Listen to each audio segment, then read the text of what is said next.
نحمده ونصلي ونسلم على رسوله الكريم أما بعد فأعوذ بالله من الشيطان الرجيم بسم الله الرحمن الرحيم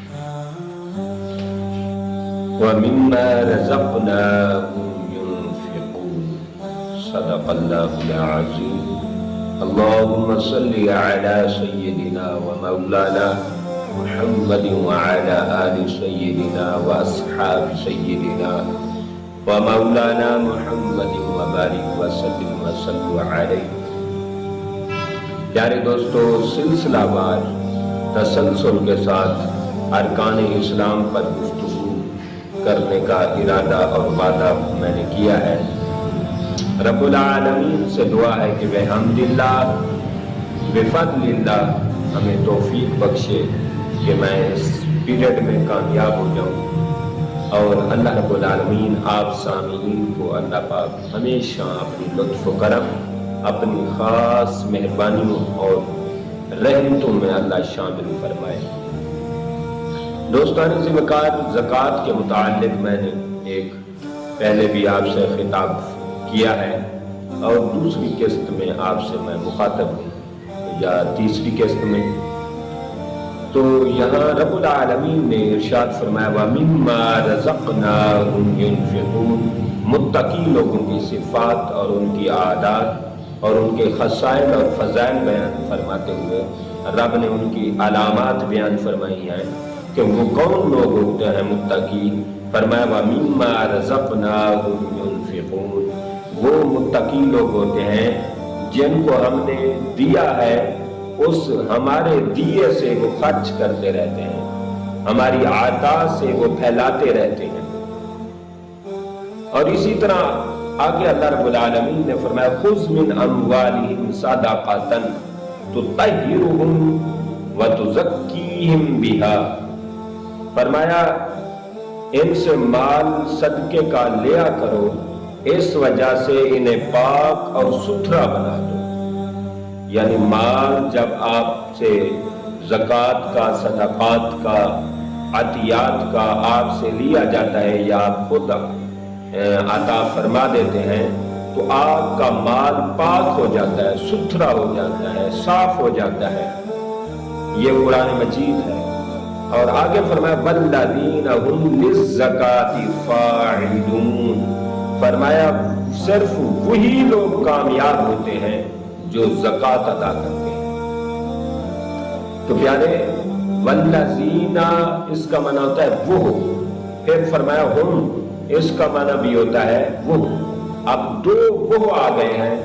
عربی گرامر میں اگر آپ چلے جائیں تو آپ کو وہ دو دفعہ وہ کا کلمہ، دو دفعہ یہ ضمیر اسماء موصولہ اور ضمیر یہ حصر کا فائدہ دے رہی ہے، یعنی وہ دو دفعہ آ جائے تو اس کا معنی ہوتا ہے وہی، صرف وہی۔ یہ حصر ہے کہ صرف وہی کامیاب ہوتے ہیں جو زکوٰۃ ادا کرتے ہیں۔ اب یہ قرآن مجید میں بیان کر رہا ہوں۔ اور اسی طرح اللہ رب العالمین نے فرمایا وَمَا أَنفَقْتُم مِّن شَيْءٍ فَهُوَ يُخْلِفُهُ، فرمایا جو تم کسی چیز سے خرچ کرتے ہو، اللہ کے نام پہ خرچ کرتے ہو، اس کی جگہ اللہ اور عطا کر دیتا ہے۔ جو تم خرچ کرتے ہو اللہ اس کی جگہ اور عطا کرتا ہے۔ یہ رب وعدہ فرما رہا ہے، قرآن مجید ہے، قرآن مجید کے صاف الفاظ ہیں۔ اللہ رب العالمین فرماتا ہے ایک طرف بندہ دیتا ہے، دوسری طرف میں دے دیتا ہوں، اور بندہ اپنی طاقت کے مطابق خرچ کرتا ہے میرے نام پر، میں اس کے نام پر وہ خرچ کرتا ہوں جو میرے لائق ہوتا ہے۔ کیوں؟ اس لیے رب نے آگے فرمایا وَهُوَ خَيْرُ الرَّازِقِينَ، اور اللہ تو سب سے بہتر دینے والا ہے، اللہ تو سب سے بڑا رازق ہے۔ اور اسی طرح قرآن مجید میں آپ جہاں بھی پڑھتے جائیں مَثَلُ الَّذِينَ يُنْفِقُونَ أَمْوَالَهُمْ فِي سَبِيلِ اللَّهِ كَمَثَلِ حَبَّةٍ أَنبَتَتْ سَبْعَ سَنَابِلَ فِي كُلِّ سُنبُلَةٍ مِّائَةُ حَبَّةٍ وَاللَّهُ يُضَاعِفُ لِمَن يَشَاءُ وَاللَّهُ وَاسِعٌ عَلِيمٌ الَّذِينَ يُنْفِقُونَ أَمْوَالَهُمْ فِي سَبِيلِ اللَّهِ ثُمَّ لَا يُتْبِعُونَ مَا أَنفَقُوا مَنًّا وَلَا أَذًى لَّهُمْ أَجْرُهُمْ عِندَ رَبِّهِمْ ولا خوف علیہم ولا هم يحزنون قول معروف ومغفرۃ خیر من صدقۃ یتبعها اذى واللہ غنی حلیم.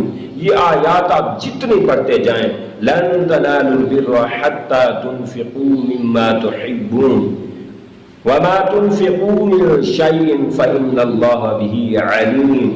یا پڑھیں لیس البر ان تولوا وجوهكم قبل المشرق والمغرب ولكن البر من آمن بالله واليوم الآخر والملائكة والكتاب والنبيين وآتى المال على حبه ذوي القربى واليتامى والمساكين وابن السبيل والسائلين وفي الرقاب وأقام الصلاة وآتى الزكاة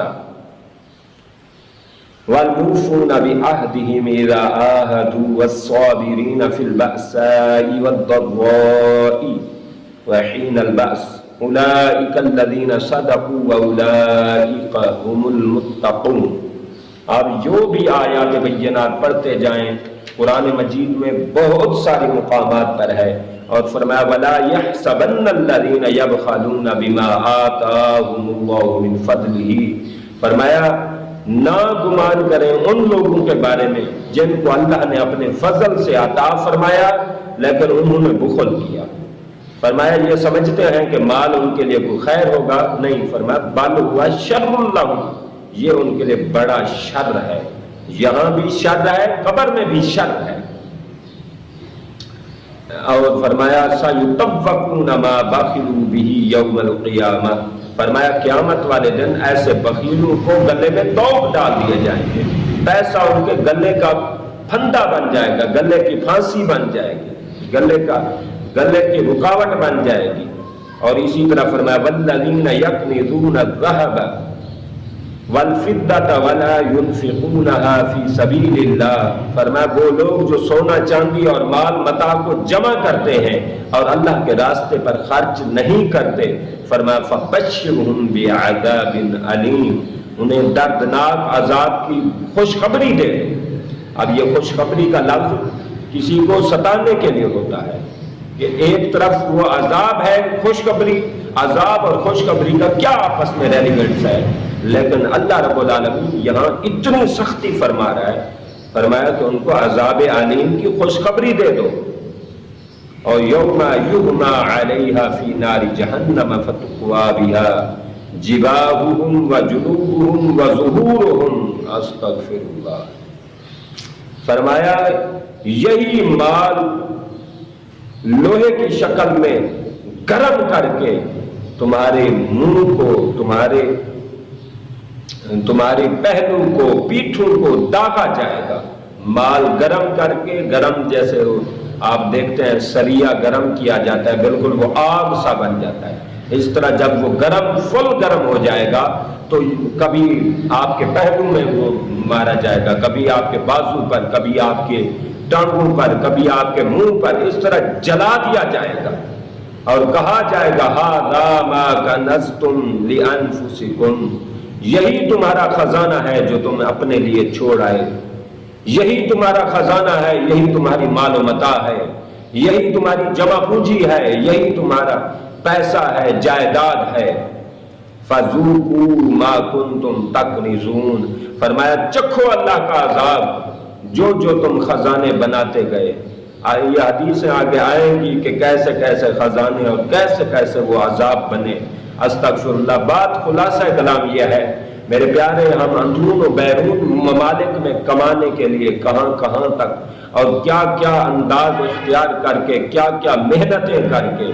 ملتان میں میں گاڑی پہ جا رہا تھا، ایک دوست سوار ہوئے تو وہ اپنے ایک دوست کو کہہ رہے تھے کہ میں تقریباً 24 گھنٹوں میں صرف 2 گھنٹے سوتا ہوں، 22 گھنٹے میں محنت کرتا ہوں اور اللہ نے بڑا مال دے دیا ہے. تو بھائیوں، جو ہم محنت کر رہے ہیں، جو مشقت صبح شام ہم تک و دو کرتے جا رہے ہیں، اپنی ہر چیز کو بھول چکے ہیں، سکون بھول چکے ہیں، بچوں کو بھول چکے ہیں، مال پیسہ جائیداد، پیسہ پراپرٹی، منی، ڈالر، پاؤنڈ، یورو، ریال، درہم، دنانیر، یہ سب کچھ چیزیں خدا کی قسم ہمارے لیے وبال جان بنے گی، اور ہم سمجھتے ہیں کہ ہم مال کا حق ادا کریں گے، وَآتُوا حَقَّهُ يَوْمَ حَصَادِهِ، اللہ فرماتا ہے مال کا حق ادا کرو، اور ہم مال کا حق ادا نہیں کر سکتے۔ میں آپ کو ایک آئیڈیا دے رہا ہوں، اور میرا ایک تجربہ ہے، اور وقت کے ساتھ وقت بہت بڑا استاد ہے، ہم نے بہت کچھ سیکھا ہے۔ تو بات یہ ہے کہ ایک طرف آپ اندازہ کریں کہ کسی کے پاس مال ہو، فار ایگزامپل میں ایک مثال دوں گا، کسی سے مجھ سے اگر 5,000 روپے کا نوٹ گر جائے، گم ہو گیا، 5,000 روپے کا مجھ سے نوٹ گر گیا اور گم ہو گیا، اب میں دعا کر رہا ہوں، کوئی بندہ آ کے مجھے کہتا ہے کہ جناب آپ کو 5,000 کا اگر نوٹ مل جائے تو مجھے کیا دو گے؟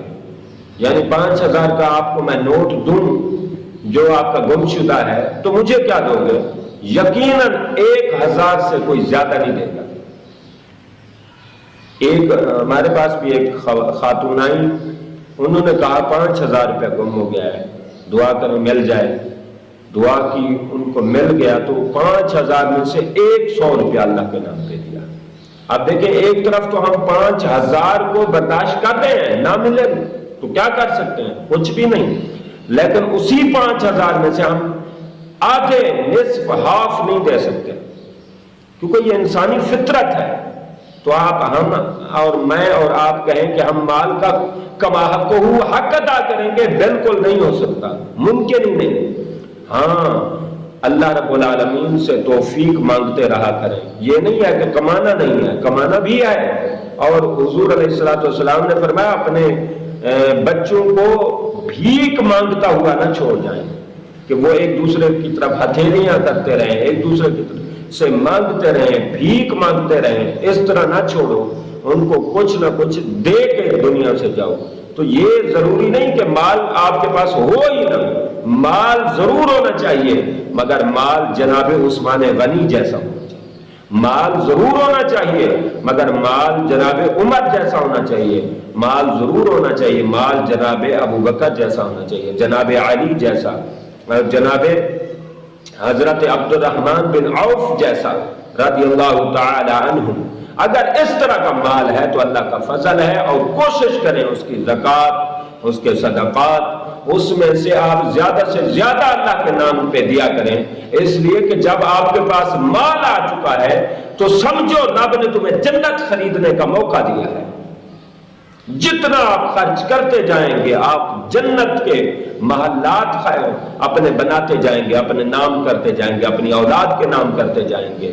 لہٰذا آپ کہیں کہ میرے بعد کی دے گا، نہیں، ایسا نہیں ہو سکتا۔ آپ خود عطا کریں، آپ خود اپنے ہاتھوں سے دیں، اور بڑھ چڑھ کے دیں، اور جہاں ممکن ہو مدارس میں دیں، مساجد میں دیں، طلبا جہاں پڑھتے ہیں قرآن مجید کی صورت میں، آپ ایسی جگہ پر زکوٰۃ دیں، اور ایسی جگہ پر صدقات دیں، ایسی جگہ پر خرچ کریں جہاں آپ کو قیامت تک ثواب ملتا ہے۔ تو یہ مدارس اور مساجد کی طرف زیادہ توجہ کریں، قرآن کی طرف اور کتابوں کی طرف، کتابیں کسی کو لے کر دیں، ان چیزوں کو صدقہ جاریہ بنائیں، ان چیزوں کو ذخیرہ نجات بنائیں، اور ان چیزوں کو اپنا مال، قیمتی کمائی کو اس پر صرف کریں۔ یقیناً آپ دنیا میں جنتی ہیں، رب نے یہاں جو عزت دی ہے وہاں بھی عطا کرے گا، بس بات صرف سوچنے اور سمجھنے کی ہے۔ اور کئی لوگ جن کو مال بہت پسند ہوتا ہے وہ خرچ نہیں کرتے، اور سمجھتے ہیں ہم بہت سمجھدار ہیں، ہم بڑے دانا ہیں، ہم بڑے کیوٹ ہیں۔ تو یہ پتہ چلے گا جب آنکھیں بند ہوں گی، جب آپ خالی کفن اور بغیر جیب والے لباس میں جب آپ جائیں گے، پتہ چلے گا مال تو ہمیں کوئی کام نہ آیا۔ دنیا میں جیتے جی اپنے سب کچھ اپنے نام کریں، جنت کے محلات نام کریں، جنت جہنم کی آگ کو بجھائیں، جنت اپنے نام کریں۔ مالک کے حضور دعا ہے رب العالمین ہمیں مال بھی عطا کرے تو مال کا حساب بھی عطا کرے، مال کا حق ادا کرنے کی توفیق عطا فرمائے۔ وآخر دعوانا